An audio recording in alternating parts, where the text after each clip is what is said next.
Supreme court के bulldozer कार्रवाई पर रोक के बावजूद बहराइच में तेज घरों पर बुलडोजर एक्शन का नोटिस भेज दिया गया था।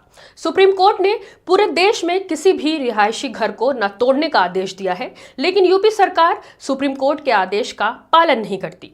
यूपी सरकार वही करती है जो उसका मन करता है।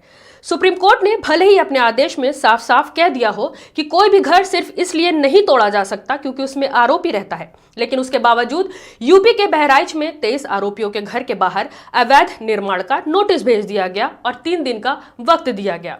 नोटिस का आज तीसरा और आखिरी दिन था। लोग डर के अपना अपना घर खाली कर रहे थे।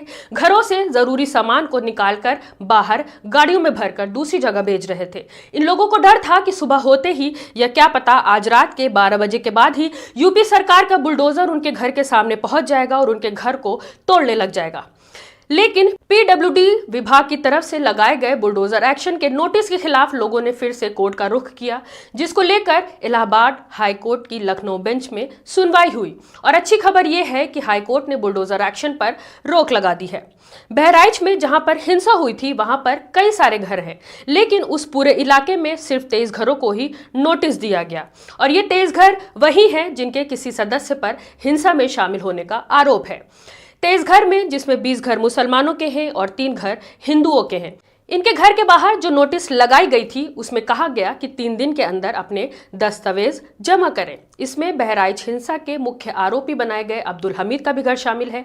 अब्दुल हमीद और उनके बेटे पुलिस की हिरासत में हैं और इसके बावजूद उनसे दस्तावेज दिखाने के लिए कहा गया। जी हां, जिस घर में तोड़फोड़ की गई हो, जिस घर के सारे मर्द पुलिस की हिरासत में हो, उनसे 3 दिनों के अंदर उनके घर का दस्तावेज मांगा गया है।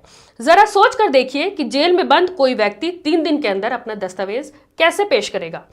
ऐसा लग रहा है कि प्रशासन ने जानबूझकर परेशान करने के लिए नोटिस लगाया है। उनका सीधा मकसद यही था कि घर को अवैध बताकर ध्वस्त कर दिया जाए, तोड़ दिया जाए। और 3 दिन के अंदर दस्तावेज दिखाने के नोटिस भी सिर्फ इसलिए लगाया गया ताकि घर तोड़ने के बाद कोई उन पर उंगली न उठा सके। वो अपने बचाव में ये कह सके कि हमने तो जवाब देने के लिए 3 दिन का वक्त दिया था, लेकिन कोई जवाब ही नहीं आया, इसलिए हमने घर तोड़ दिया। दरअसल सरकार यही चाहती ही है कि जो आरोपी बनाया गया है उसे अपना पक्ष रखने का मौका ही न मिले। सरकार सीधे सजा देना चाहती है। जिसे आरोपी बनाया है बिना उसकी बात सुने उसे मुजरिम बना देना चाहती है। यूपी सरकार देश की सर्वोच्च न्यायालय यानी सुप्रीम कोर्ट के आदेश का भी सम्मान नहीं कर रही है, उसके फैसले को भी दरकिनार कर रही है। पिछले 17 सितंबर को ही सुप्रीम कोर्ट ने बुलडोजर कार्रवाई के खिलाफ फैसला दिया था और कहा था कि बिना सुप्रीम कोर्ट की इजाजत के देश में कहीं पर भी तोड़फोड़ नहीं की जाएगी।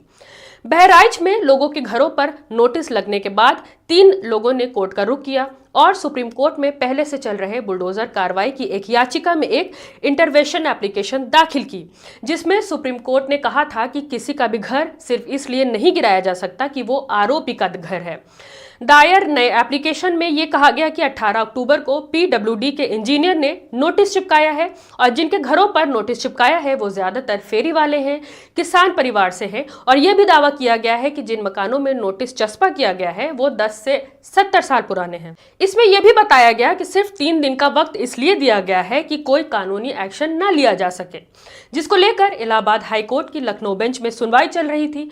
वहीं अब इलाहाबाद हाई कोर्ट ने बुलडोजर एक्शन पर 15 दिनों के लिए रोक लगा दी है। आपको बता दें कि बहराइच में दुर्गा विसर्जन यात्रा के दौरान आपत्तिजनक गाने बजाने और मुसलमान की छत पर चढ़कर भगवा झंडा लगाने को लेकर बवाल हुआ था और एक शख्स की गोली मारकर हत्या कर दी गई थी, जिसके बाद हिंदुओं ने मुसलमानों के कई घरों को, शोरूम को, गाड़ियों को आग के हवाले कर दिया था। इस मामले में अब तक 89 लोग पकड़े जा चुके हैं और इसमें ज्यादातर लोग मुसलमान हैं। पकड़े गए आरोपियों में से ही 23 घरों पर बुलडोजर कार्रवाई की नोटिस लगाई गई थी, जिसमें 20 घर मुसलमानों के हैं। मैं हूं रूपा अंसारी और आप देख रहे थे मिल्लत टाइम्स। यूपी सरकार ने जिस तरह मनमानी करते हुए लोगों के घरों पर बुलडोजर एक्शन का नोटिस चिपकाया हुआ है, इस पर आपकी क्या राय है हमें कमेंट करके जरूर बताएं।